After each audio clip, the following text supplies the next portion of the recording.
अभी तक हमने बात की कि कीवर्ड रिसर्च करनी कैसे है और उसको ऑर्गेनाइज कैसे करना है। इसमें हमने एक और चीज़ भी ध्यान में रखनी है कि अगर आप एक पेज के मल्टीपल कीवर्ड सर्चेस करते हैं तो वो एक ही पेज की मल्टीपल फाइल्स बन जाती हैं। आप उसको कंबाइन करके एक पेज की एक फाइल बना सकते हैं ताकि आपको उसको ऑर्गेनाइज करने में, उसको शॉर्टलिस्ट करने में आसानी हो। तो ये इसलिए ज़रूरी हो जाता है कि अक्सर आपको एक्सपेंड करनी पड़ती है रिसर्च। हमने बात की सिनोनिम्स की और हमने बात की एक ही कीवर्ड को मल्टीपल जगहों से या मल्टीपल तरीक़ों से सर्च करने की। मिसाल के तौर पे जब हमने मोबाइल फ़ोन की सर्चेज़ की तो मोबाइल फ़ोन की एक फ़ाइल बनी, मोबाइल फ़ोन प्राइसेस की एक और फ़ाइल थी और उसके बाद बाय मोबाइल फ़ोन की एक और फ़ाइल थी। अब ये तीनों फ़ाइलें एक ही पेज से रिलेटेड हैं और बजाय इसके कि मैं तीनों को अलग-अलग मैनेज करूँ, मैं उन तीनों को इकट्ठा करके उसको कंबाइन करके उनमें से डुप्लिकेट रिमूव कर सकता हूँ और उस एक ही फ़ाइल को यूज़ करके मैं उसके कीवर्ड सारे निकाल सकता हूँ। अनफॉर्चुनेटली ये काम हम गूगल ड्राइव में नहीं कर सकते क्योंकि गूगल शीट्स में फ़िलहाल ये फंक्शनैलिटी अवेलेबल नहीं है कि आप उसको रिमूव कर सकें। तो मैं इसको कंबाइन करने के बाद मैं इसको डाउनलोड करूँगा और माइक्रोसॉफ्ट एक्सेल के अंदर हम इस डुप्लिकेट को रिमूव करेंगे और उसके बाद हम इसको दोबारा अपलोड करेंगे। जैसे कि आप मेरी स्क्रीन पे देख सकते हैं कि मेरे पास मोबाइल फ़ोन स्टोर के 3 मेन फ़ोल्डर्स हैं जिसमें मैंने मोबाइल फ़ोन्स, स्मार्टफ़ोन्स और मोबाइल फ़ोन एक्सेसरीज़ की रिसर्चेज़ की थी। मोबाइल फ़ोन्स के एक फ़ोल्डर के अंदर मेरे पास 3 कीवर्ड की फ़ाइलें मौजूद हैं इस वक़्त, जिसको मैं चाहूँगा कि मैं कंबाइन करके एक फ़ाइल बना लूँ। तो मैं करूँगा ये कि मैं उसको एक नई फ़ाइल क्रिएट करूँगा। मैं नई फ़ाइल क्रिएट करने के लिए न्यू पे जाऊँगा, उसमें गूगल शीट्स के ऊपर क्लिक करूँगा और मेरे पास एक न्यू फ़ाइल ओपन हो जाएगी जो कि गूगल शीट्स की एक बिल्कुल नई फ़ाइल होगी। इस फ़ाइल को मैं नाम दे सकता हूँ और नाम मैं, जैसे कि आपको मालूम है कि कीवर्ड्स को मैं नाम देता हूँ KW डैश और फ़ाइल का नाम। अब चूँकि ये मोबाइल फ़ोन के पेज की फ़ाइल है तो मैं इसका नाम भी मोबाइल फ़ोन्स दूँगा और उसके साथ मैं इसको मेन फ़ाइल लिख सकता हूँ क्योंकि मोबाइल फ़ोन मेरे कीवर्ड की फ़ाइल भी है। तो इससे मुझे ये अंदाज़ा हो जाएगा कि ये मेरे कीवर्ड की फ़ाइल है और मोबाइल फ़ोन्स पेज की फ़ाइल है और उसके बाद ये मेन फ़ाइल है जिसमें पॉसिबिलिटी है कि इसमें बहुत सारी डुप्लिकेट फ़ाइलें भी मौजूद हो सकती हैं। अब मैं बारी-बारी सबको ओपन करूँगा, जो मेरी कीवर्ड रिसर्च की फ़ाइलें हैं और उनको मैं यहाँ पर कॉपी करता चला जाऊँगा। सबको पहले ओपन कर लेते हैं।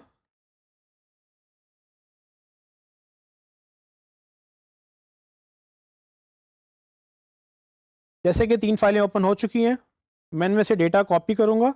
कॉपी करने के लिए आप कंट्रोल ए, कंट्रोल सी और उसके बाद उस फाइल पे जाके आप कंट्रोल वी कर सकते हैं।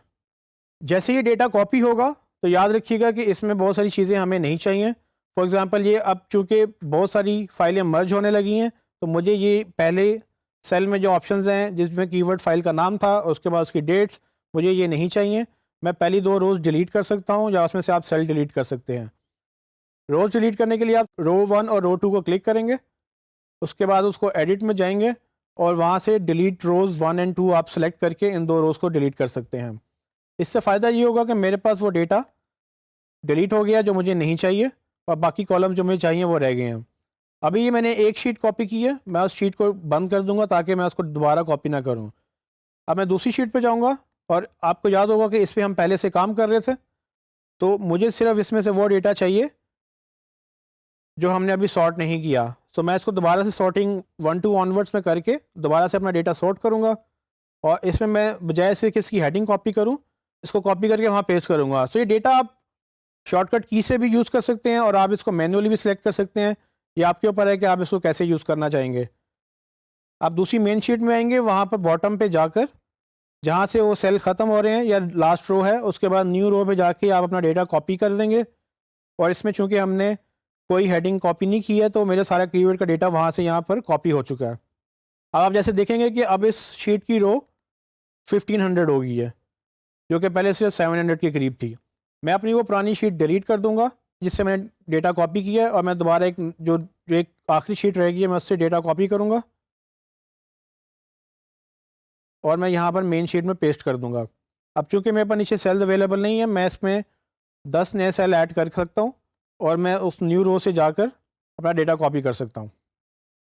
अब चूँकि मैंने 3 शीटों को इकट्ठा करके एक ही शीट बना दी है, अब मैं इसी को ही ऑर्गेनाइज़ करूँगा ताकि मुझे बार-बार मल्टीपल शीट्स ना खोलनी पड़ें। ऑर्गेनाइज़ करने का मेन तरीका जो सबसे पहले हमने डिसाइड किया था कि हम इसको डुप्लिकेट रिमूव करेंगे। तो डुप्लिकेट रिमूव करने के लिए मुझे माइक्रोसॉफ्ट एक्सेल में जाना है। जिसके लिए मैं इसको फाइल में जाकर डाउनलोड एज माइक्रोसॉफ्ट एक्सेल के फॉर्मेट में क्लिक करूँगा और ये मेरे पास माइक्रोसॉफ्ट एक्सेल के फॉर्मेट में डाउनलोड हो जाएगी। मैं अपने डाउनलोड के फोल्डर से जाके इसको डबल क्लिक करके ओपन करूँगा और आप देखेंगे कि मेरे पास वही डेटा अवेलेबल है जो मेरे पास गूगल शीट्स में अवेलेबल था। अब मुझे इसमें से डुप्लीकेट रिमूव करने हैं और डुप्लीकेट मेरे कॉलम ए में है जहाँ पर एक्चुअली कीवर्ड्स डुप्लीकेटेड हैं। मैं अपने डेटा को सिलेक्ट करने के लिए कंट्रोल ए प्रेस करूँगा। कंट्रोल ए प्रेस करने से आप सारा डेटा सेलेक्ट कर लेंगे और उसके बाद आप एक्सेल के टॉप बैनर पे डेटा के टैब में जाएंगे और वहाँ से रिमूव डुप्लीकेट्स की ऑप्शन ढूंढेंगे। जैसे ही आप रिमूव डुप्लीकेट्स की ऑप्शन ढूंढ के उस पर क्लिक करेंगे, वो पूछेगा कि आपके पास हेडर्स हैं कि नहीं, तो आप उसको यस करेंगे और उसके बाद आप उस कॉलम को सिलेक्ट करेंगे जिस कॉलम में आपका डुप्लीकेट डेटा है। तो मेरे पास डुप्लीकेट डेटा सिर्फ कॉलम ए के अंदर है। मैंने सिर्फ वो डुप्लीकेट रिमूव करने हैं जो कॉलम ए में है, बाकी डेटा मुझे उसके साथ ही फिल्टर्ड चाहिए। तो मैं सिर्फ कॉलम ए को सिलेक्ट करूंगा और उसको ओके कर दूंगा। जैसे ही मैं ओके करूंगा तो आप देखेंगे कि मुझे एक्सेल बता रहा है कि उसने 800 प्लस डुप्लीकेट वैल्यूज़ रिमूव कर दी हैं और हमें यही करना था। इसको मैं सेव करूंगा। सेव करने के लिए आप कंट्रोल एस की प्रेस कर सकते हैं और इसको मैं बंद कर दूंगा। अब ये डेटा मेरे पास फिल्टर्ड है। इसका नाम मैं चेंज करूंगा यहाँ पर और इसके मैं आगे फिल्टर्ड का वर्ड लिख सकता हूँ ताकि मुझे ये पता हो कि ये मैंने फ़िल्टर कर लिया है या मैंने इसमें डुप्लीकेट रिमूव कर लिए हैं। इसको आप क्लीन का वर्ड भी लिख सकते हैं। और आप गूगल ड्राइव में जाएंगे, अपनी शीटें बंद करेंगे और गूगल ड्राइव में जाकर वहीं पर आप उसी पेज पे वो फाइल अपलोड कर देंगे जहाँ से आपने गूगल शीट्स में उसका डेटा रिमूव किया।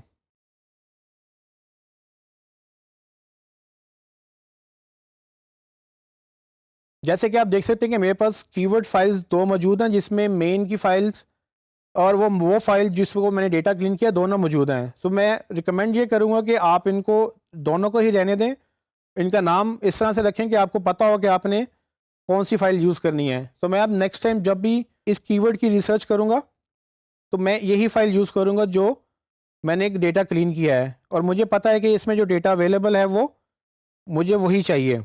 और अगेन अब चूंकि मेरे पास यही फाइल है तो मैं अब इसको ऑर्गेनाइज दोबारा से करूँगा ताकि मुझे डेटा निकालने में आसानी हो। तो पहली चीज़, मैं पहली रो लॉक कर लूँगा। लॉक करने के लिए मैं यहाँ से ये बार पकड़ के मैं इसको फर्स्ट रो के नीचे लेके आऊँगा तो वो उसको लॉक कर लेगा। लॉक करने का फ़ायदा ये होता है कि आप जैसे ही इसको स्क्रॉल करेंगे वो आपके नीचे सारा डेटा वो स्क्रॉल होता रहेगा, लेकिन वो पहली रो जितनी रोज़ आपने लॉक की हैं वो वहीं की वहीं रहेंगी। मैं इसमें कॉलम ऐड करूँगा, उसमें मैं काउंटिंग भी लगा दूँगा ताकि मुझे डेटा सॉर्ट करने में आसानी हो और उसको मैं दोनों को सिलेक्ट करके डबल क्लिक भी करूँगा। इससे पूरी की पूरी रो जो है उसमें नंबरिंग ऑटोमेटिकली गूगल शीट्स डाल देगा। और इसी को मैं फ़िल्टर लगा दूँगा ताकि मैं इसको सॉर्ट कर सकूँ। अब जब मैंने इसको फ़िल्टर लगाया, मैं इसमें मिनिमम वैल्यू सर्चेस जो हैं उसको मैं हाईएस्ट टू लोएस्ट सॉर्ट करूँगा तो मेरे पास सबसे ज़्यादा सर्चेस वाले कीवर्ड ऊपर आ जाएंगे और सबसे कम वाले सर्चेस नीचे चली जाएंगी। और अब मैं जब यहाँ से कीवर्ड्स को सॉर्ट करूँगा तो मेरे पास एक पेज की एक ही शीट होगी। तो इस तरह से आप इसको ऑर्गेनाइज कर सकते हैं।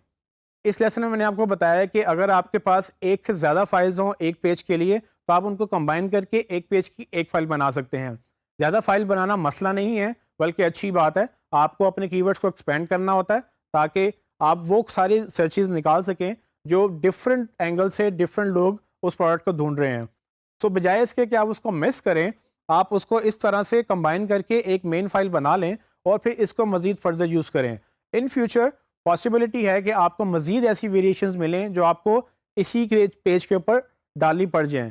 तो आप क्या कर सकते हैं कि आप जब नई रिसर्च करें उनकी शीट्स भी यहाँ पर सेव करें इसी फोल्डर के अंदर और फिर उनका डेटा इस मेन फाइल के अंदर डालकर उसको क्लीन कर लें, उसमें से डुप्लीकेट रिमूव कर लें। इस तरह से आपके पास एक प्रॉपर ऑर्गेनाइज्ड फॉर्म में कीवर्ड रिसर्च अवेलेबल होगी जो आपके बाद में महीनों या सालों बाद भी आपको पता होगा कि आपने कौन से कीवर्ड सेलेक्ट किए थे और किस बेस पे आपने डिसीजन लिया था कि कौन सा पेज बनाना है और कौन सा नहीं बनाना।